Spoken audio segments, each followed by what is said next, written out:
Some Cuban crocs have been trained to respond to commands and even come running when called by name. Now, I know they move fast, but what the f was that? Some Cuban crocs have been trained to respond to commands and even come running when called. Like, what is... It's running like the f***ing dog. All right, we got us a new casual geographic. This is animal facts we should have left in 2024.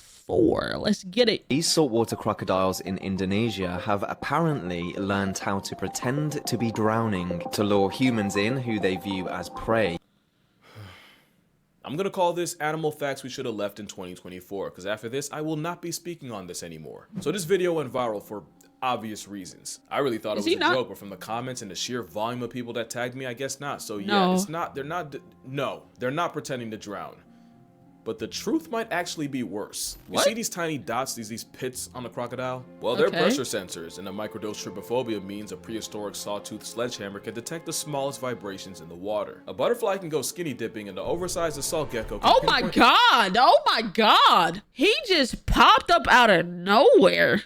Jesus. Smallest vibrations in the water. A butterfly can go skinny dipping, and the oversized assault gecko. Where the fuck did he come from? Can pinpoint its exact location. In fact, it's scientifically proven. You could blindfold a crocodile in a sensory deprivation tank and drip a leaky faucet's worth of water. They'll know exactly where it's coming from. Their jaws are more sensitive than fingertips, and it's why you can get away with this until a drop of sweat hits their mouth and you get your melon split like Fruit Ninja. It's also why if you see this, be wary. That's a pre-typed obituary. In especially murky water, a crocodile will basically T-pose with a side of spirit fingers to maximize their sensitivity to any disturbances, and any fish in its hitbox gets filleted. Nah, a T-pose in the water is kind of crazy. And that, like, you might think it's like funny looking, but it's really like they're hunting. Like, they're like, yeah, if any disturbance happen in this water, I'ma feel it. That's kind of crazy when it to think about. They use their whole body to feel that shit. So yeah, you got a plus-size sentient snare trap beast breathing like a Nosuke, but this armored demon's the only one slaying. So that could be what's happening. That shit is hilarious though, actually. Genuinely, if I see a fucking alligator like this, I might die laughing. Like, what are you doing with your little fingers, with your little hands? Sentient snare trap beast breathing like a Nosuke, but this armored demon's the only one slaying. Like, look at this shit, bro. Look at the little fingers.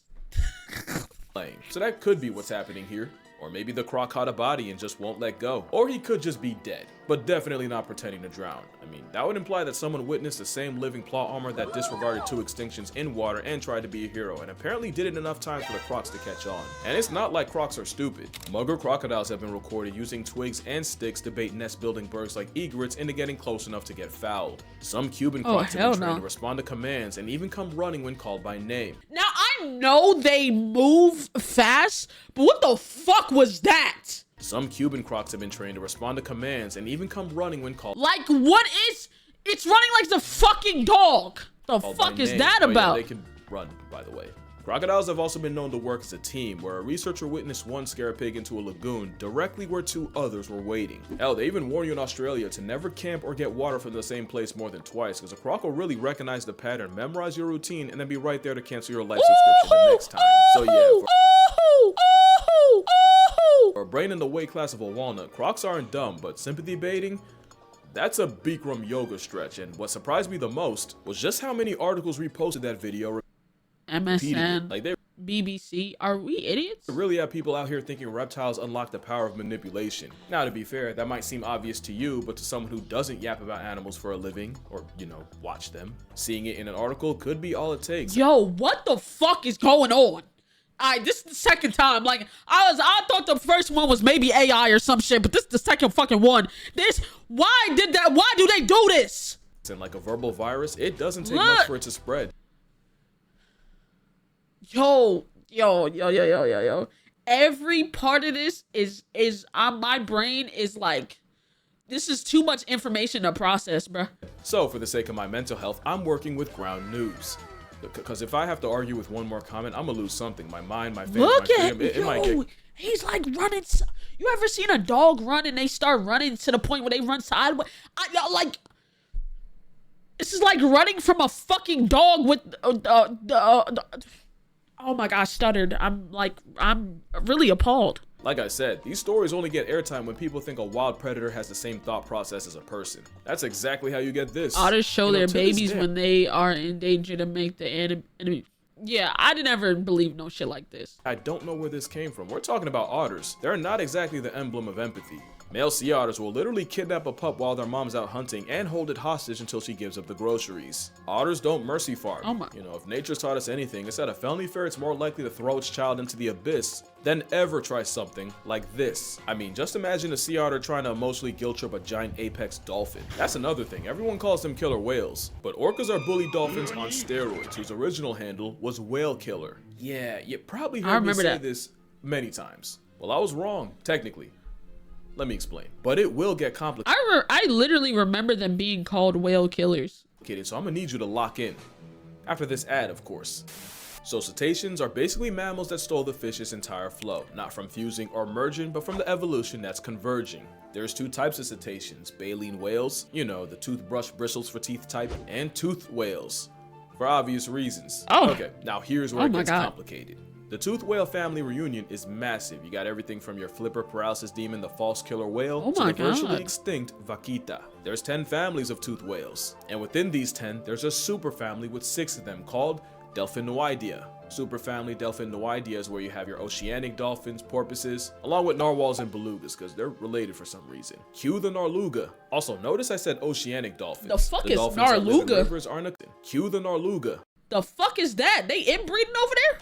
Also, notice I said oceanic dolphins. The dolphins that live in rivers are in a completely different party. But anyway, superfamily Delphinoidea is where you find the dolphins that, let's be real, are the ones you think of when you hear the word dolphin. And the biggest type of ocean dolphin is the one that can slapbox a seal into orbit. Jesus. So to recap, any mammal that looks like this is a cetacean. Every cetacean with teeth is a toothed whale. A dolphin in the ocean is a toothed whale in the Delphinoidea family. And the biggest member of Delphinoidea is an orca. Okay. So long story short, killer whales are dolphins. Every dolphin is a toothed whale, but not every toothed whale is a dolphin. All right, you frying my shit right now. I don't know what the fuck.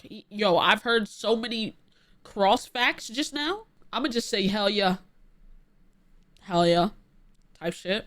But every toothed whale is a cetacean. It's kind of like how every tortoise is a turtle, but not every turtle is a tortoise. So to answer, are orcas whales or dolphins?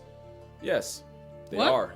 By the way, let me know if you want a full video on that, because that was probably mad confusing. Yeah, thank you. Okay, you knew what you was doing. He fucking knew. Because my brain was like, you fucking knew. That shit was not sitting with the, you know what I'm saying? Long enough is realizing names really don't mean a thing. Except here, Black Panther is not an animal. You might be tired of hearing it. Well, I'm tired of saying it. And when I say not an animal, I mean, if you go to a zoo and try to find the exhibit that says Black Panther, you won't find it. Because it's not even a name more than a description. It's a panther that's black.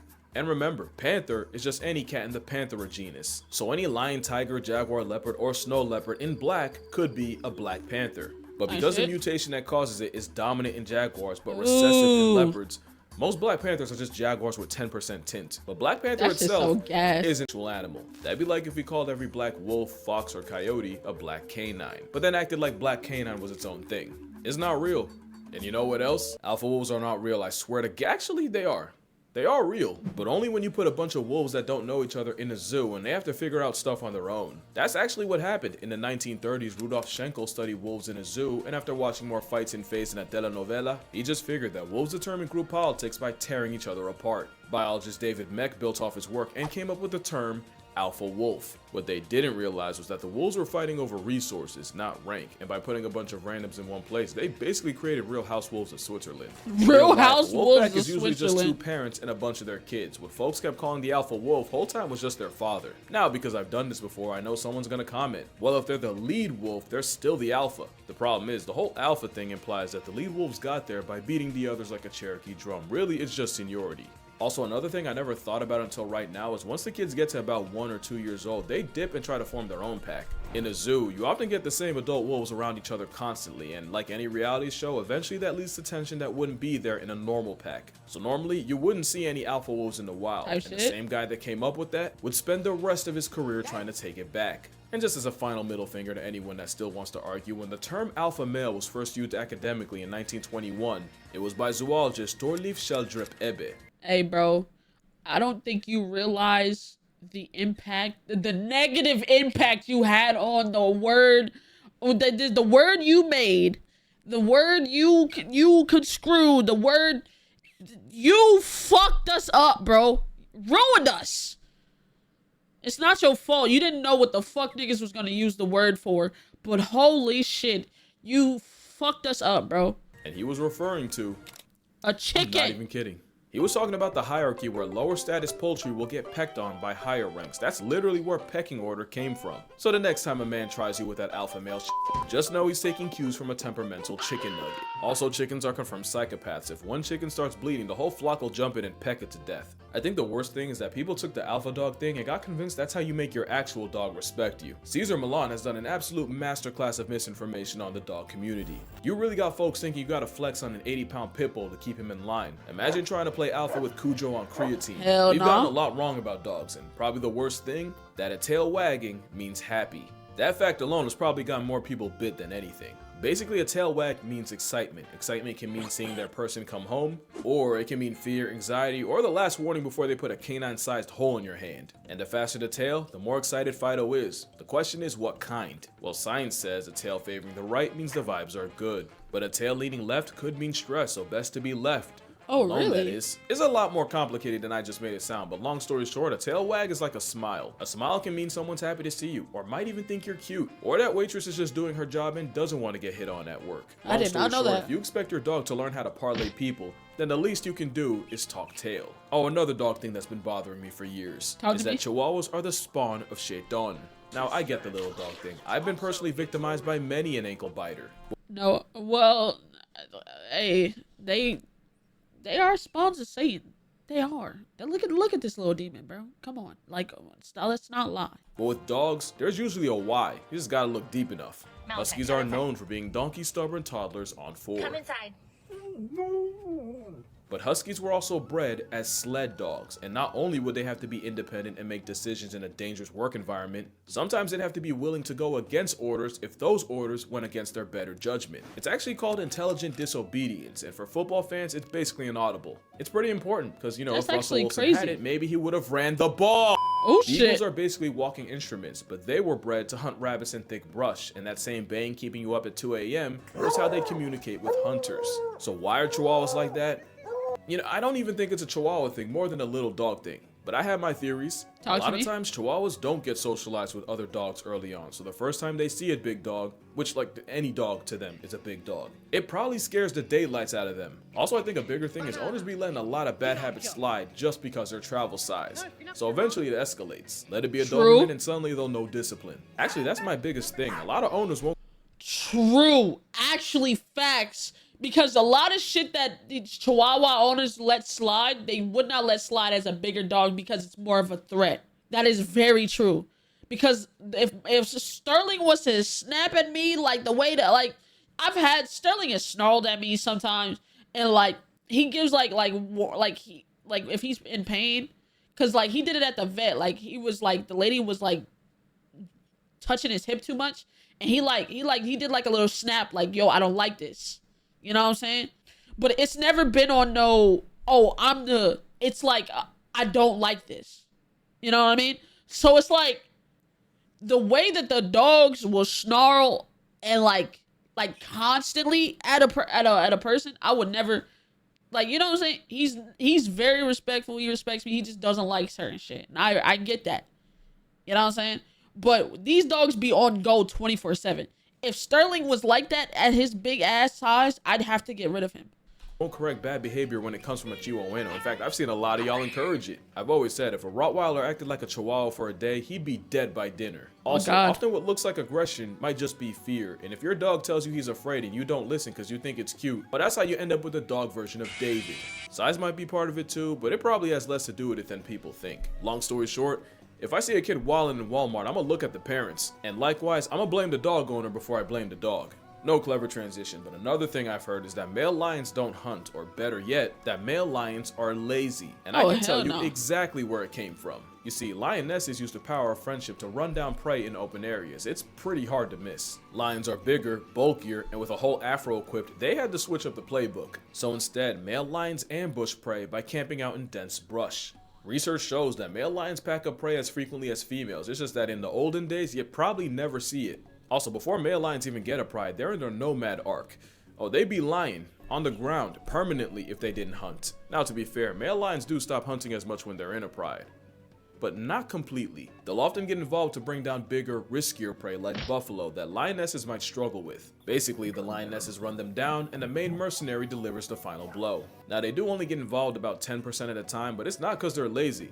They just have a different job description. Male lions patrol the pride lands, mark their territory, and as you know, they gotta run the ones with any outsider trying to take his place. What you might not realize is, as good at hunting lionesses that shit looks are, in probably some studies, crazy in person, bro. patrol the pride lands, mark their territory, and as you know, they gotta run the ones with any outsider trying to take oh my god, his place. they really scrapping. Look at the fucking muscles on this thing. Absolutely not. Do you see the fucking outlook, bro? These buff ass fucking lions. What you might not realize is, as good at hunting lionesses are, in some studies they got up to half their kills stolen by hyenas, or even other males. Having a nearly 500-pound equalizer on their side helps them keep what they catch. It's not lazy, it's just that lions and lionesses help cover each other's weaknesses perfectly, and clearly it works. They're the most notorious and feared pack predators in Africa. Or maybe second, because there's one predator that animals fear even more than Mufasa and friends, and you'll never get it. It's us. It's us. You might remember that an experiment showed that almost every animal from giraffes to antelope to even leopards and hyenas were unanimously more afraid of the sound of humans than the cadence of a giant carnivorous cat. Which is why to this day, I still don't understand how this went viral. Or at least I didn't, because not only did I find out where it came from, I think I was wrong. Kind of. Technically. Let me explain. So, in 2017, college student Julia Haas posted a tweet saying elephants basically see— I just learned that elephants think humans are cute the way humans think puppies are cute. The same part of the brain lights up when they see us. So packing in nothing else this pure is gonna happen. us the same way we see puppies. Now, ignoring the part of the population that's terrified of dogs, the fact loses steam when you realize she got it from Tumblr. It's more likely that one of the smartest creatures alive see us as predators, but not their babies. Remember, it's proven that baby elephants that play the most grow up into more well-adjusted adults. It's why you'll see a baby-faced boulder chase around birds, dogs, and anything in between. So here's what I think happened. Trip. Baby elephants will treat humans like any other animal. Difference is, humans might be the only animal— oh god, it's so ugly, it's adorable. Look at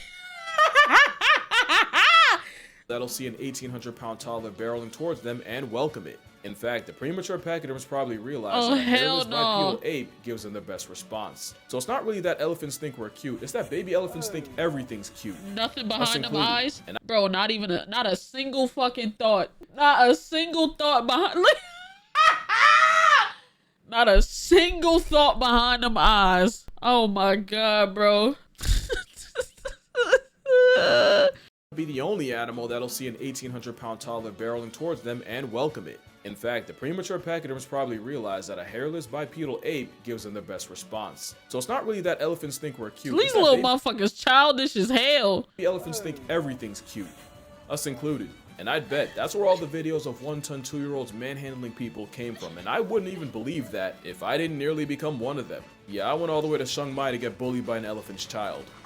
And I do it again. I actually made a video where I talk about it, along with why playing with one could be a bad time for literally everyone involved. You might not have seen it because apparently the YouTube lords did not care for that video. Probably because I watched it. Talked about certain topics. If you know, you know, but if you don't, definitely give it a watch. I don't usually plug after I post, but I'm proud of that one. But that's gonna do it for this video. Make sure you drink water, hug your mother, touch grass. Hold on, I got some, you know what I'm saying? I got you, twin. I'll hug my mom when she gets here. Tight shit, tight shit. Yes, it's good for you. And I'm gonna see y'all in, well, hopefully in this one, but if not, I'm gonna see y'all in the next one. Real nigga. W video, bruh. W video.